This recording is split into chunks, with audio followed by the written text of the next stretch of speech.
Hello friends, welcome to real life story. और आज की कहानी है बहू का दर्द।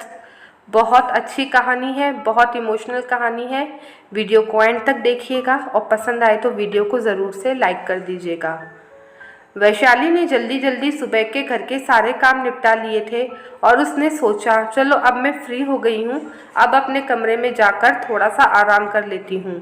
वह आराम करने के लिए लेटी ही थी, तभी उसकी सास आशा जी ने बाहर आवाज़ लगाई, बहू कमला जी आई है तो तुम बाहर आ जाओ और उनके लिए चाय बना लाओ और साथ में बिस्किट नमकीन भी ले आना।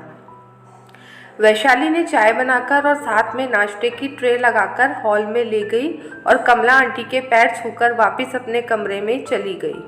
वैशाली को आज सुबह से ही थोड़ी कमजोरी सी महसूस हो रही थी और वह चाहती थी कि वह थोड़ा सा आराम कर ले, पर शायद उसकी किस्मत में आराम था ही नहीं। फिर भी उसने देखा कि अभी दोपहर के खाने में टाइम है और कमला आंटी आती है तो कभी भी 2 घंटे से पहले जाती नहीं है। तो ये सोचकर वैशाली थोड़ी देर अपने कमरे में जाकर लेट गई। वैशाली आराम तो करने के लिए लेट तो गई थी, पर उसे नींद नहीं आ रही थी। उसे पता नहीं क्यों अपनी पुरानी बीती यादें बार बार ना चाहते हुए भी आंखों के सामने याद आ रही थी। उसे याद आ रहा था कि उसके पापा ने कितने शौक से उसकी शादी की थी और कहाँ से शादी के लिए पैसों का इंतज़ाम किया था। पूरी पूरी रात शादी की चिंता के कारण वो सोते नहीं थे, बस यही सोचते रहते थे कि शादी के लिए पैसों का इंतज़ाम कहाँ से होगा। तब वैशाली कहती भी थी पापा को कि पापा क्या ज़रूरत है इतना पैसा खर्च करने की मेरी शादी में।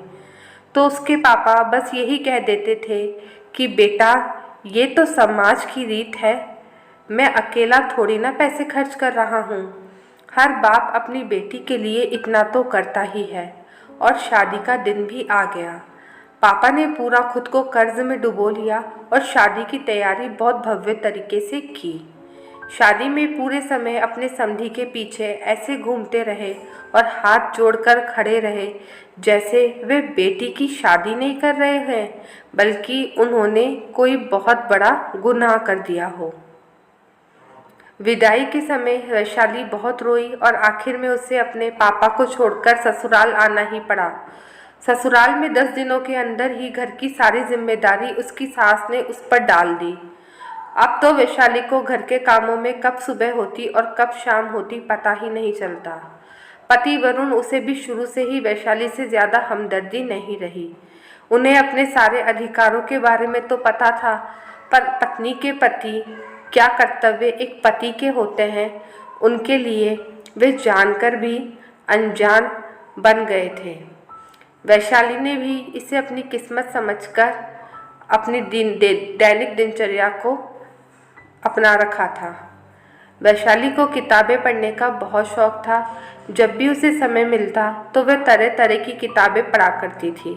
लेकिन एक दिन उसकी सास ने उसे कोई किताब पढ़ते हुए देख लिया और तानों की बरसात कर दी। बहू, अगर तुम्हें पढ़ना लिखना ही तो था तो तुमने शादी क्यों करी? अपने बाप के घर रहकर ही पढ़ती। कह देती हूँ, यहाँ पर ऐसे नहीं चलेगा। घर के बहुत काम पड़े हैं, वह करो, और पढ़ना है तो अपने बाप के घर पे जाकर पढ़ो। उसने तो तुम्हें पढ़ाया नहीं और हमारे घर पर भेज दिया है इसे पढ़ने को। अपने पापा के खिलाफ अपशब्द सुनकर वैशाली को बहुत ही बुरा लग रहा था, पर फिर भी उसने अपने सब्र के बांध को बांधे हुए रखा और किताबों को एक साइड में रखकर रसोई में काम करने चली गई। पर अंदर ही अंदर वह टूट चुकी थी। घर की बहू तो थी वो, लेकिन उसे कुछ भी अधिकार नहीं थे। उसके रूम की बेडशीट, पर्दे सब उसकी सास और ननद की पसंद के ही लगते थे, और रसोई में भी उसकी सास जो भी उसे बनाने को कहती वह चीज़ उसे बनानी होती थी। खुद की पसंद से तो वह चाय भी बनाकर नहीं पी सकती थी, क्योंकि चाय से ज़्यादा उसे सासू माँ के ताने पीने को अक्सर मिल जाया करते थे। इतने में ही वैशाली को लगा कि उसे कोई आवाज़ दे रहा है और वह वापस अपनी खोई हुई दुनिया से वर्तमान में आ गई।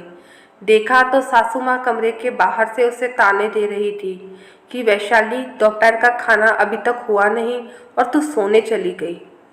वैशाली ने जल्दी से अपनी साड़ी ठीक करी और बाहर गई। बाहर जाते ही सासू माँ ने उसे तानों की बारिश शुरू कर दी। तेरे बाप ने तेरे को इतनी भी तमीज़ नहीं सिखाई क्या? पता नहीं कहाँ से आ गई है ये हमारे घर में।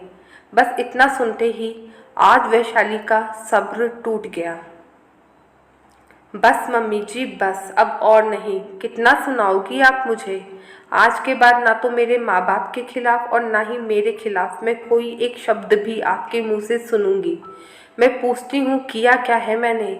मेरी गलती क्या हो गई? शायद गलती मुझसे ये हो गई कि मैं इस घर में शादी करके आई हूँ। सुबह से शाम तक आपकी सेवा में लगी रहती हूँ, आपको खुश करने की कोशिश करती हूँ, लेकिन आप कभी भी मुझसे खुश नहीं होती हैं। ये ससुराल है मेरा, तो क्या मुझे हक नहीं कि एक सब्जी तक मैं खुद से बना लूँ? और अगर एक दिन बना लूँ तो आप मेरे संस्कारों पर सवाल उठा लेती है। इतना कहकर मधु जोर जोर से रोने लगी। तभी वरुण दुकान से घर पर खाना खाने आ गया। तब वैशाली को ऐसी दशा में देखकर पहले तो उसे चुप कराया और फिर उसे अपनी बाहों में भर लिया और शांत कराने लगा। तब वैशाली ने कहा कि वरुण तुम बताओ, इस घर में कौन सा कोना मेरा है जहाँ मैं शांति से बैठ सकूं और कुछ सुकून के पल बिता सकूं। किसी तरह रोती हुई वैशाली को वरुण ने संभाला और उसे कमरे में जाकर लिटा दिया। वैशाली के आंसू आज रुकने का नाम ही नहीं ले रहे थे। आज वैशाली की सास, ननद और वरुण तीनों खड़े उसकी इस दशा को देख रहे थे। आज वरुण को अपनी गलतियों का एहसास हो रहा था। आज उसे महसूस हो रहा था कि उसने अपने पति होने के तो सारे अधिकार ले लिए, पर पत्नी के प्रति कुछ कर्तव्य भी होते हैं, उसको उसने जानकर भी अनदेखा कर दिया। आज वरुण अपराध की भावना से लज्जित हो चुका था और अपनी वैशाली के सिर पर हाथ फेरते फेरते उससे अनगिनत बार माफ़ी मांग रहा था। आज उसने अपने मन में ये ठान लिया था कि अब वो अपने पति कर्तव्यों को वैशाली के प्रति पूरी ईमानदारी से निभाएगा। अगर आपको स्टोरी अच्छी लगी हो तो वीडियो को ज़रूर से लाइक कर दीजिएगा और कमेंट सेक्शन में बताइएगा कि आपको कहानी कैसी लगी। तो मिलते हैं नेक्स्ट वीडियो में।